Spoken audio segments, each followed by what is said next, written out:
I am a unique leader because I am involved in so many clubs across the board and so many organizations. Not only am I a student senator, I serve on the finance committee. I am a student representative to the general education committee, which requires a lot of communication with students to kind of communicate what's going on between what the students want to see more in general education, and we affect a lot of institutional changes. I am the co-president of 2 clubs here on campus. I work closely with a lot of clubs, and I think I would be a unique leader to Senate because I do already have those lines of communication open, and I think I'm an approachable person, and not only am I organized, but I am easy to talk to, and I'm really, really, really willing to work and to help integrate Senate better.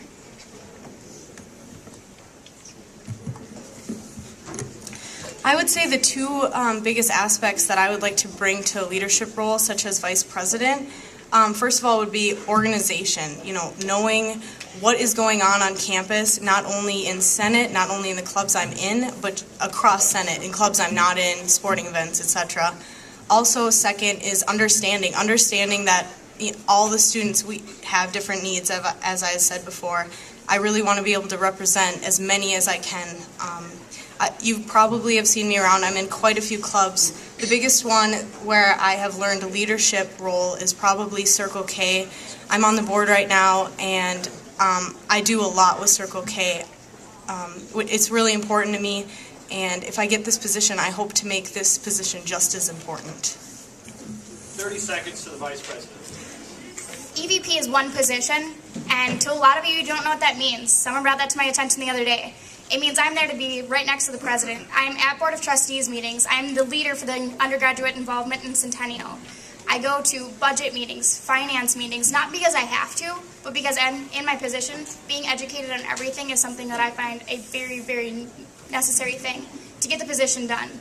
And I will continue to do that. I do what I can right now, but I will be there at everything next year. 30 seconds. Some extra things besides being the Administrative Vice President of Student Senate is I work in the Center for Just Living, so I'm actively involved in everything, whether that be International Club, Uniting for Africa, any club you can imagine. I'm the co-president of Earth Action. I'm also really involved in the Senate perspective. Anything from being on rollback committees, budget committees, Constitution revision committees, really anything. I've been to Board of Trustees meetings. I've been to facilities meetings. It's what I do. And again, it's not a part of my job requirement as Administrative Vice President. It's more of a secretarial role. Okay, I'm done. Senator Meany, 30 seconds. I would just like to agree with Senator Cornier that it is important that as senators we are involved in a lot on campus. We know what's going on and we care about what everyone does. I'd just like to add that the clubs that I'm in right now, which are quite a few, I'm in them because I love to be in them and I want to be in them.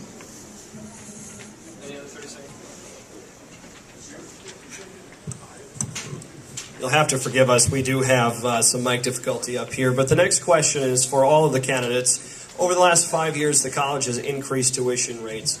What would you do as either president or vice president to work with the leadership and to work with the administration to try to combat an increase in tuition? Okay, so as everyone knows, tuition goes up every single year. We're really fortunate that we only see about a 4% increase yearly. That's something that our institution does as a whole, through students voicing concerns, through our president who actually comes to us. But that's also something that we can deal with on the fact that there are a lot of alternatives. Scholarships. If we didn't have the Benedictine scholarship, a lot of us wouldn't be here. Also on top of that, Wednesday, we went to the Capitol and advocated for the Minnesota State Grant. That hits home to me because it's not just about me, it's about all of you. It's about this entire institution. We have to work together and we have to communicate in order to get things done. It's why we rallied. We got over 75 students to go down to the Capitol and we made a mark, whether people want to believe it or not. And that takes every one of us to be there and be a leader. And that is why you saw me leading Bus 1, making sure people knew. This isn't something that I'm doing because Senate is making me. I've been doing this because, number one, I understand that it matters to everybody on this campus because if we don't get that money, our tuition's going up higher, and that's not something we can do. From a raising tuition standpoint, there was a budget committee meeting that several student senators had planned on going, and it actually got postponed 2 different times by the vice president of budgeting, I believe. And so that's just kind of a point of miscommunication, whereas student senators will be at the budget committee next meeting. And it's more of voicing student concerns. I've been to student trustee meetings, and that's what they talk about, is increase in tuition and students' viewpoints. And it's just expressing, yes, the Benedictine Scholarship is amazing. The Minnesota State Grant, we advocated. I led bus number 2 down there to personally advocate. Alyssa Corney and I invited President Goodwin to come along and advocate by our side, and he accepted. So those are just the kind of extra steps that it takes to keep things like the Minnesota State Grant, to voice student concerns, to just be present and let them know that students are talking about this and that this is a very big issue to every single student on campus. Senator Torres. I see these raises in tuition as almost an advantage to our school.